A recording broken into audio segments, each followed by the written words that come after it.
যেখানে ভারত একদিকে ইরানের সঙ্গে বন্ধুত্বের হাত বাড়িয়ে দিচ্ছে, অন্যদিকে আমেরিকা আবার চায় না ভারত ইরানের সঙ্গে হাত মেলাক আর ওখান থেকে সস্তা দামে কাঁচা তেল এবং ন্যাচারাল গ্যাস কিনুক। কারণ 2019 সালে ইউনাইটেড স্টেট দ্বারা ইরানের ওপর নিষেধাজ্ঞা জারি করা হয় যে যেন তারা ভারতকে ক্রুড অয়েল এক্সপোর্ট না করে। কিন্তু এই নিষেধাজ্ঞা শুধুমাত্র 5 বছরের জন্যই লাগানো হয়েছিল।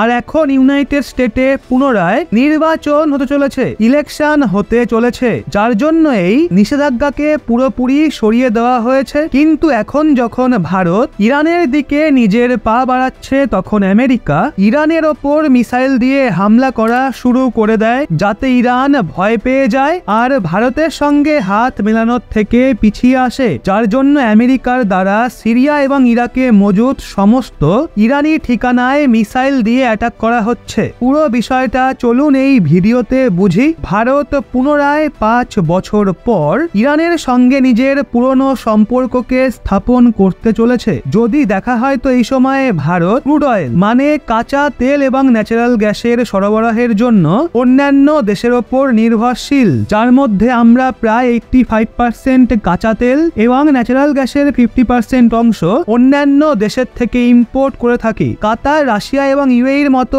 দেশগুলো ভারতে ক্রুড অয়েল এবং ন্যাচারাল গ্যাস এক্সপোর্ট করে। ভারতের এই দুর্বলতার ফায়দাই এই দেশগুলো এতদিন নিয়ে এসেছিল, যার জন্য কাঁচা তেল এবং ন্যাচারাল গ্যাস ইম্পোর্টের জন্য ভারতকে হাই কস্ট দিতে হতো। আর এর জন্য ভারতে ডিজেল এবং পেট্রোলের দাম 2019-এর পর থেকে এখনো অবধি কমেনি। কিন্তু এখন ফাইনালি ইরানের ওপর থেকে আমেরিকার দ্বারা লাগানো স্যাংশন সরে গেছে, যার জন্য আমরা পুনরায় ইরানের থেকে ক্রুড অয়েল এবং ন্যাচারাল গ্যাস ইম্পোর্ট করতে চলেছি। যেখানে ভারতের বিখ্যাত company oil India, Hindustan petroleum, HPCL এর মতো কোম্পানি এখন পুনরায় ইরানের থেকে কাঁচা তেল কিনতে চলেছে।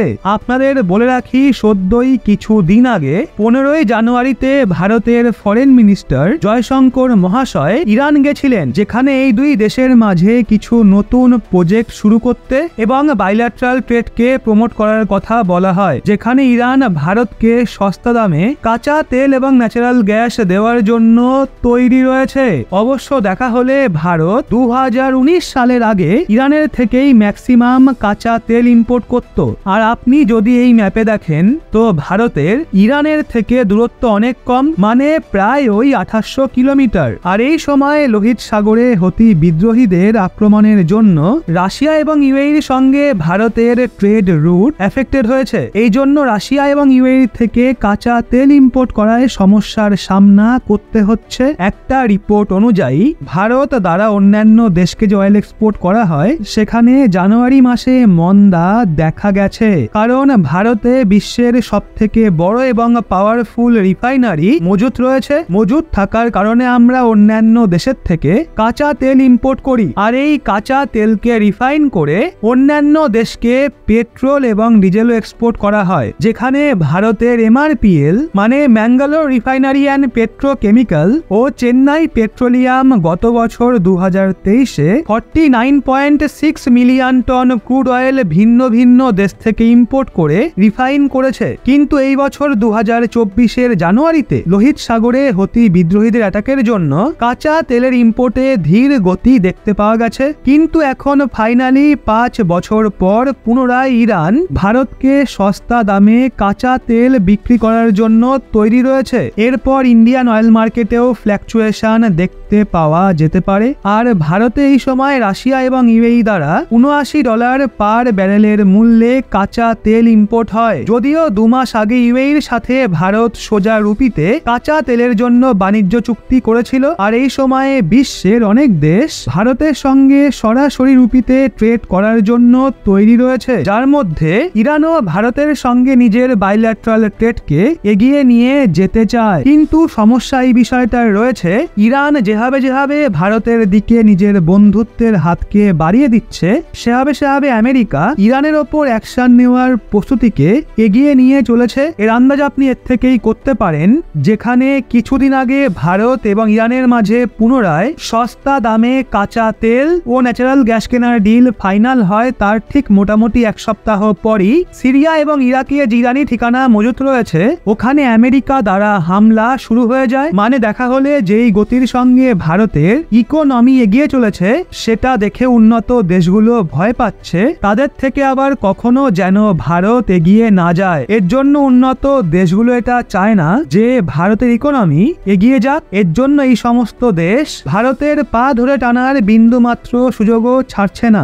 এছাড়া যখন থেকে ভারত ও মালদ্বীপের মাঝে বিবাদ শুরু হয়েছে তখন থেকে চীন মালদ্বীপের থেকে ভারতের দূরত্বকে আরো বাড়াতে চাইছে। চীন মালদ্বীপকে দখল করার জন্য পুরো পেতে বসে আছে, যার জন্য চীন মালদ্বীপে গোয়েন্দা জাহাজও পাঠাচ্ছে। যদিও চীনের দ্বারা মালদ্বীপে পাঠানো এই গোয়েন্দা জাহাজ কয়েকদিনে পৌঁছে যাবে, কিন্তু তার আগে ভারত শ্রীলঙ্কাতে নিজের সাবমেরিনকে মোতায়েন করে দিয়েছে। এটুকুই নয়, ভারত ও শ্রীলঙ্কা চীনের পাঠানো গোয়েন্দা জাহাজের ওপর কড়া নজর রাখছে, যাতে চীনের গোয়েন্দা জাহাজ মালদ্বীপের সাথে মিলে ভারতের বিরুদ্ধে কোনো চক্রান্ত না করতে পারে। যদি ইরান এবং ভারতের সম্পর্ককে দেখা হয় তো ইরান এবং ভারতের সম্পর্ক আগের থেকেও অনেক ভালো রয়েছে, যেখানে ভারত এবং ইরানের মাঝে গত বছর 2023-এ $2.3 বিলিয়ন বাইল্যাটারাল ট্রেড হয়েছে। ভারত দ্বারা ইরানকে করা এক্সপোর্টকে দেখা হলে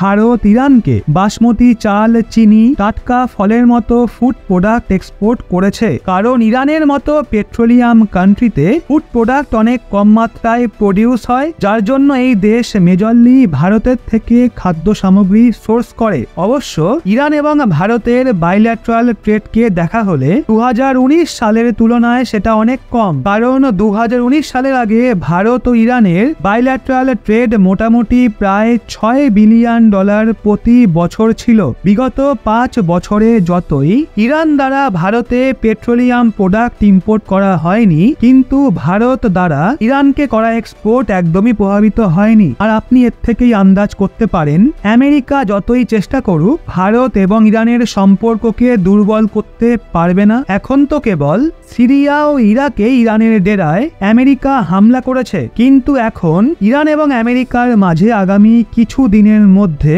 যুদ্ধ দেখতে পাওয়া যেতে পারে, কারণ এর জন্য রাষ্ট্রপতি জো বাইডেন অনুমতি দিয়ে দিয়েছেন। আমেরিকার সূত্র বলছে এই হামলা তখন করা হবে যখন আবহাওয়া একটু খারাপ হবে। এমন পরিস্থিতিতে শত্রুপক্ষ জবাব দেওয়ার সুযোগ অনেক কম পাবে। অবশ্য এটাও মাথায় রাখতে হবে আবহাওয়া যেন এতটাও খারাপ না হয়ে যায় যে উল্টে সেটা আমেরিকার ওপরেই ভারী পড়ে। এমনটা এর জন্য কারণ বিগত কিছু সময় ধরে জো বাইডেন চাপে রয়েছেন, তার কাছে ইরানের বিরুদ্ধে অ্যাকশন নেওয়ার দাবি তোলা হচ্ছে।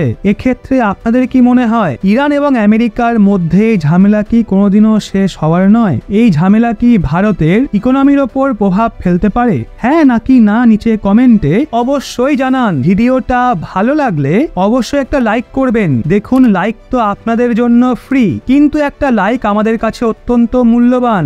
আমরা মোটিভেট হই নতুন নতুন আরো ভিডিও আপনাদের সামনে নিয়ে আসার জন্য।